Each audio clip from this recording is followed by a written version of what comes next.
నొప్పి లేదు కదా అని పుచ్చిపోయి, విరిగిపోయిన ముక్కల్ని అలాగే నోట్లో ఉంచేసుకుంటున్నారా? అయితే ఖచ్చితంగా ఈ రీల్ మీకోసమే. Hi! I'm doctor Bhanupriya from Shri Sai dental hospital Atmakur.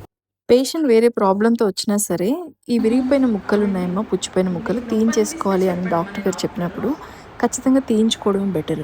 ఎందుకు అంటే, అట్లా విరిగిపోయిన ముక్కలు మీకిప్పుడు ప్రెజెంట్ నొప్పి లేకపోయినా సరే, అవి అలాగే ఉండిపోవడం వల్ల చాలా ప్రాబ్లమ్స్ అనేవి తర్వాత తర్వాత ఒస్తాయి. అంటే ఆ లోపల వేరు దగ్గర ఇన్ఫెక్షన్ అనేది స్ప్రెడ్ అయిపోయి, అది సిస్టార్ ట్యూమర్‌గా అంటే చెడ్డగడ్డగా మారే అవకాశాలు ఎక్కువగా ఉంటాయి. అలాగే ఆ పుచ్చిపోయిన వేరు ముక్క సరౌండింగ్స్‌లో ఉన్న పళ్ళన్నీ కూడా పుచ్చే ఛాన్సెస్ చాలా ఎక్కువగా ఉంటాయి.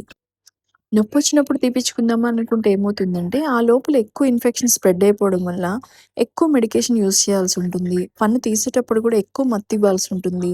ఎంత మత్తిచ్చినా సరే, తీసేటప్పుడు పెయిన్ అనేది బాగా తెలుస్తుంది. సో, ఎర్లీ స్టేజ్‌లోనే తీపిచ్చేసుకోవడం అనేది చాలా బెటర్ ఆప్షన్.